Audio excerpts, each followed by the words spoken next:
बिस्मिल्लाहिर्रहमानिर्रहीम। अस्सलामुअलैकुम। इल्म की बात चैनल देखने वालों को राव कमर रिजवान नई वीडियो में खुश आमदीद कहता है। दोस्तों, आज की वीडियो में हम आपको बताएंगे हजरत मूसा अलैहिस्सलाम की पैदाइश का वाकया कि किस तरह अल्लाह ताला ने हजरत मूसा अलैहिस्सलाम को फिरौन के जुल्मों सितम से महफूज रखा और आप अलैहिस्सलाम की किस तरह से परवरिश की। और साथ ही साथ दोस्तों, आपको आज की इस वीडियो के आखिर में हजरत मूसा अलैहिस्सलाम के उन मौजज़ात को भी दिखाएंगे जो कि आजकल की इस दुनिया में भी रूनुमा हो रहे हैं। सो हमारी इस वीडियो को आखिर तक लाजमी देखिएगा।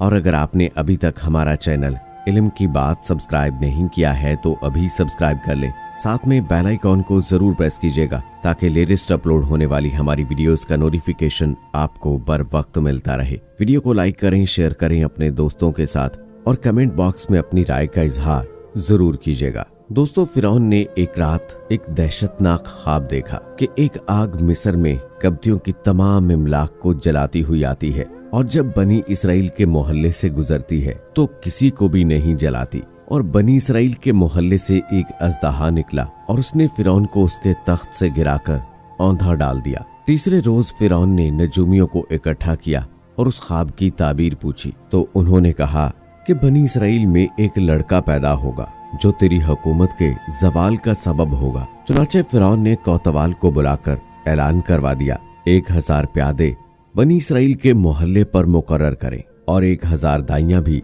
उनके हमरा कर दे ताकि बनी इसराइल के जिस घर में लड़का पैदा हो उसको कत्ल कर दे और लड़कियों को जिंदा छोड़ दे। 2 साल तक बनी इसराइल पर इसी तरह से जुल्म होता रहा। 12,000 लड़के कत्ल किए गए और 90,000 हमल जाय किए गए। इस तरह तीसरे साल हजरत मूसा अलैहिस्सलाम दुनिया में तशरीफ लाए। फिरौन ने जिसको रोकने के लिए बनी इसराइल में हजारों बच्चे कत्ल करवाए, आखिर वो आ गया और फिरौन उसका कुछ भी न बिगाड़ सका। उधर नजूमियों ने इत्तला कर दी कि वो बच्चा पैदा हो चुका है, लिहाजा तुम खबरदार रहना। नजूमियों ने फिरौन से कहा कि आज की रात वो बच्चा माँ के पेट में जाएगा। फिरौन ने उस रात हुक्म दिया कि बनी इसराइल के सब मर्द आज सिकंदरिया शहर में चले जाएं। चुनाचे बनी इसराइल के सब मर्द सिकंदरिया चले गए और हजरत मूसा अलैहिस्सलाम के वालिद जो फिरौन के दरबार में काम करते थे उसके महल का पहरा दे रहे थे। किसी सबब से हजरत मूसा अलैहिस्सलाम की वालदा वहां चली गई। हजरत इमरान जो हजरत मूसा अलैहिस्सलाम के वालिद थे उन्होंने उनको तलब किया तो हजरत मूसा अलैहिस्सलाम वालिदा के शिकम में चले गए। उससे पहले वजीरों ने फिरौन से अर्ज किया कि बनी इसराइल के बड़े अपनी मौत मर गए और बच्चों को तुमने खत्म कर दिया तो फिर हमारी खिदमत कौन करेगा। फिरौन ने हुक्म दिया कि 1 साल के लिए बच्चे छोड़ दिए जाएं और 1 साल के कत्ल किए जाएं। चुनाचे माफी के साल हजरत हारून अलैहिस्सलाम पैदा हुए और जिस साल में बच्चे कत्ल होते थे उस साल में हजरत मूसा अलैहिस्सलाम पैदा हुए। फिरौन ने कोतवाल पर सख्ती की और उसने प्यादों पर सख्ती की तो प्यादों ने कहा कि हमने आपके नौकर इमरान के घर की तलाशी नहीं की, वहां हमने दाई की बात पर एतबार किया है और ज्यादा तहकीक नहीं की। कोतवाल के हुक्म पर प्यादे इमरान के घर में दाखिल हो गए। उस वक्त हजरत मूसा अलैहिस्सलाम अपनी बड़ी बहन की गोद में थे जिसका नाम मरियम था।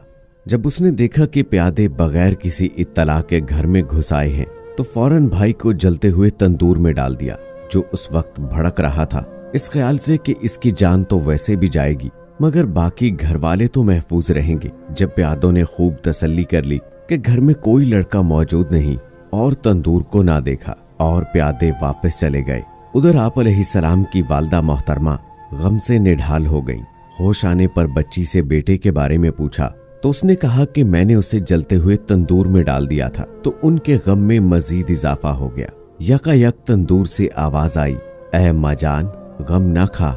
अल्लाह ने जिस तरह हजरत इब्राहीम अलैहिस्सलाम पर आग को सर्द कर दिया था इसी तरह मुझ पर भी आग को सर्द कर दिया है। चुनाचे उन्होंने आप अलैहिस्सलाम को तंदूर से बाहर निकाला। उस वक्त हजरत मूसा अलैहिस्सलाम की उम्र मुबारक 40 दिन थी। अब आप अलैहिस्सलाम की वालिदा ने अपने घर में मशवरा किया कि आखिर ये बच्चा है, आवाज निकालेगा और फिरौन के प्यादे घर घर तलाशी ले रहे हैं, इसकी आवाज सुन लेंगे तो इसको भी और हम सबको भी कत्ल कर देंगे। बेहतर ये है कि इसको संदूक में रखकर संदूक को दरियाए नील में छोड़ दें। किसी गांव में चला जाएगा, ये जिंदा भी रहेगा और हम भी फिरौन के खौफ से निजात पाएंगे। उधर अल्लाह ताला ने आप अलैहिस्सलाम की वालदा को یہ بات القا کر دی جیسا کہ اللہ تعالیٰ نے ارشاد فرمایا ہے، اور ہم نے والدہ موسیٰ کو الہام کیا کہ تو موسیٰ کو دودھ پلا، جب اس کی نسبت کوئی خطرہ محسوس کرے تو اسے دریا میں ڈال دینا، اور پریشان نہ ہونا، نہ اندیشہ کرنا، یقیناً ہم اس کو آپ کی طرف لوٹا دیں گے اور اس کو پیغمبروں میں سے کریں گے۔ چنانچہ آپ علیہ السلام کی والدہ ایک بڑھئی یعنی لکڑی کے کام کرنے والے ایک آدمی کے پاس گئی کہ جس کا نام سانم تھا۔ آپ علیہ السلام کی والدہ نے کہا کہ ہم کو ایک صندوق چاہیے اور اس کے تختوں کو اس طرح ملانا کہ پانی اندر نہ جا سکے۔ بڑھئی کے پوچھنے پر حضرت موسیٰ علیہ السلام کی والدہ نے کہا کہ ہمارے ہاں ایک لڑکا پیدا ہوا ہے، ہم چاہتے ہیں کہ اسے دریائے نیل میں چھوڑ دیں، کہیں ایسا نہ ہو کہ فرعون کو اس کی اطلاع ہو جائے، وہ اس کے ساتھ ہمیں بھی مار ڈالے۔ بڑھئی نے بھی اس بات کا وعدہ کر لیا کہ میں بھی کسی سے کچھ نہیں کہوں گا اور یہ کام پوشیدہ کروں گا۔ جب بڑھئی یعنی سانم اپنے گھر گیا تو سنا کہ فرعون کا منادی آواز لگا رہا ہے کہ جو شخص ہمیں اس لڑکے کا پتہ بتائے گا جو ان دنوں بنی اسرائیل میں پیدا ہوا ہے تو اس کو اتنا انعام دیا جائے گا۔ چنانچہ اس نے چاہا کہ میں راز کو فاش کر دوں، اس ارادے سے ابھی دروازے سے باہر قدم رکھا تھا کہ وہ اندھا ہو گیا اور اس کے دونوں پاؤں ٹخنوں تک زمین میں دھنس گئے، اور اسے ایک آواز آئی، اگر تم نے کہا تو تمہیں فی الفور زمین میں دھسا دیں گے۔ اس نے توبہ کی تو اللہ نے اسے نجات دی اور اس کی آنکھیں ٹھیک ہو گئیں۔ وہ بڑھئی کئی بار اندھا ہوا، توبہ کے بعد پھر ٹھیک ہو جاتا، پھر وہی ارادہ کرتا، آخر کار سچی توبہ کر لی۔ پھر اس نے راتوں رات صندوق تیار کر کے حضرت موسیٰ علیہ السلام کی والدہ کی خدمت میں پہنچایا۔ حضرت موسیٰ علیہ السلام کی والدہ نے اس کو مزدوری دینا چاہی تو کہنے لگا کہ اس خوش نصیب بچے کا ایک مرتبہ دیدار کروا دو، یہی میری مزدوری ہے۔ جب اس نے حضرت موسیٰ علیہ السلام کو دیکھا تو اپنی آنکھیں ان کے قدموں پر ملی اور رخصت ہو گیا۔ سب سے پہلے جو آپ علیہ السلام پر ایمان لایا وہ یہی بڑھئی سانم تھا۔ آپ علیہ السلام کی والدہ نے آپ علیہ السلام کو ایک صندوق میں رکھ دیا، دودھ پلا کر اس صندوق میں سلا دیتی، جہاں کہیں ایسا ڈراؤنا موقع آتا تو صندوق کو دریا میں بہا دیتی، اور ایک ڈوری سے اسے باندھ رکھا تھا، خوف ٹل جانے کے بعد اسے کھینچ لیتی۔ ایک مرتبہ ایک آدمی گھر میں آنے لگا جس سے بہت دہشت زدہ ہونے لگی، دوڑنے لگی اور بچے کو صندوق میں لٹکا کر دریا میں ڈال دیا۔ جلدی اور گھبراہٹ میں ڈوری باندھنا بھول گئی، صندوق پانی کی موجوں کے ساتھ زور سے بہنے لگا۔ آپ علیہ السلام کی والدہ نے آپ کی بہن سے فرمایا کہ تو صندوق کے پیچھے جا اور دیکھتی رہ کہ وہ کہاں جاتا ہے، اگر شہر کے کنارے سے الگ ہو گیا تو ہماری خاطر جمع ہوگی، اور اگر شہر کے کسی افراد میں سے کسی نے اسے اٹھا لیا تو یقین ہے کہ بادشاہ کے پاس جائے گا۔ چنانچہ آپ کی ہمشیرہ صندوق کو دیکھتی ہوئی انجان بن کر دریا کے کنارے کنارے چل رہی تھی۔ وہ صندوق عین دریا کے درمیان میں سے نکل کر اس نہر میں چلا گیا جسے فرعون کھدوا کر دریائے نیل سے بہا کر اپنے باغ میں لے گیا تھا۔ اس نہر کا نام عین الشمس رکھا تھا۔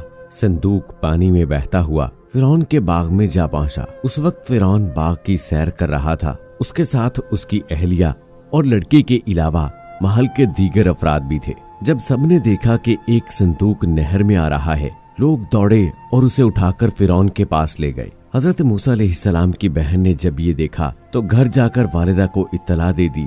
والدہ یہ سن کر غم سے نڈھال ہو گئی اور اللہ تعالیٰ نے تسلی دی کہ ہم اسے تمہاری طرف لوٹا دیں گے، اس کو ہم رسول بنائیں گے، تو خاطر جمع رکھ۔ فرعون کی بیٹی کے جسم پر سفید داغ تھے۔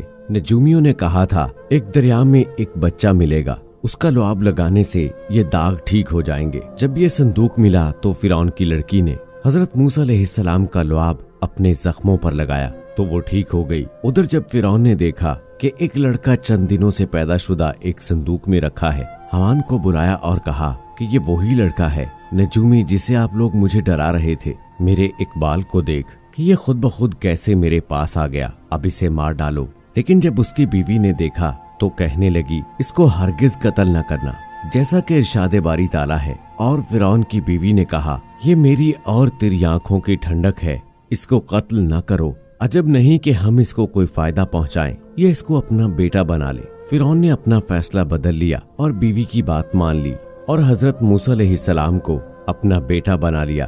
فرعون نے دائیوں کو حکم دیا کہ اس کو دودھ پلاؤ، لیکن جو بھی دائی آتی آپ علیہ السلام اس کا دودھ نہ پیتے۔ ادھر حضرت موسیٰ علیہ السلام کی بہن حالات معلوم کرنے बार बार फिरौन के दरबार में आती थी। अल्लाह ताला ने हजरत मूसा अलैहिस्सलाम पर गैर औरतों का दूध हराम कर दिया था, इसीलिए आप अलैहिस्सलाम किसी गैर औरत का दूध पीने के लिए तैयार नहीं थे। अलगर्ज जब आपकी हमशीरा को इस बात का इल्म हुआ तो कहने लगी कि मैं एक दाई को बुलाती हूँ, शायद ये उसका दूध पी ले, जैसा कि इरशाद बारी ताला है। और हमने पहले से हजरत मूसा अलैहिस्सलाम पर दाइयों का दूध बंद कर दिया था। इस पर उसकी बहन बोली, ऐसे घराने का पता बताऊं जो तुम्हारे लिए इसकी परवरिश कर दे और वो इसके खैर खा भी हों। चुनाचे ये कहकर आप अलैहिस्सलाम की बहन अपनी वालदा को बुला लाई। वालदा ने जब गोद में लिया तो आप अलैहिस्सलाम उनका दूध पीने लगे। फिरौन ने आप अलैहिस्सलाम की वालदा के लिए एक अशरफी रोजाना मुकर्रर कर दी और कहा कि इस लड़के को यही दाई दूध पिलाएगी।